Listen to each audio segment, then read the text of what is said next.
Audio Jungle. July অভ্যুত্থানের নামে চাঁদাবাজি ও আর্থিক অনিয়মের অভিযোগ কিভাবে এই পরিস্থিতি তৈরি হলো। জুলাই উপলক্ষে অব্যবস্থাপনার নামে চাঁদাবাজি, আর্থিক অনিয়ম কিভাবে তৈরি হলো এ নিয়ে দুর্নীতির চক্র। জুলাই মাসকে কেন্দ্র করে দেশে এক ধরনের আর্থিক বিশৃঙ্খলা ও চাঁদাবাজির অভিযোগ উঠে এসেছে।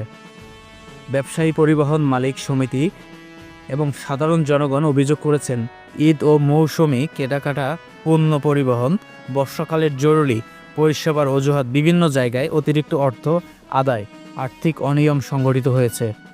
বিশেষ করে জেলা শহর, বন্দর প্রবেশপথ এবং বাজার কেন্দ্রিক এলাকায় কথিত প্রশাসনিক নিয়ন্ত্রণের নামে অবৈধ চাঁদা নেওয়া হচ্ছে। কেউ কেউ জুলাই অপারেশন, কেউ বা উৎসব নিরাপত্তার নাম দিয়ে ব্যবসায়ী মালিক সমিতির কাছ থেকে মোটা অঙ্কের টাকা আদায় করা চলছে। ট্রাক, পিকআপ, মালবাহী যানবাহন থেকে প্রতি ট্রিপে নির্ধারিত হারে টাকা তোলা হচ্ছে। বাজার, দোকান এবং চা স্টল ব্যবসা করতে হলে স্থানীয় প্রভাবশালী চাঁদা দিতে হচ্ছে।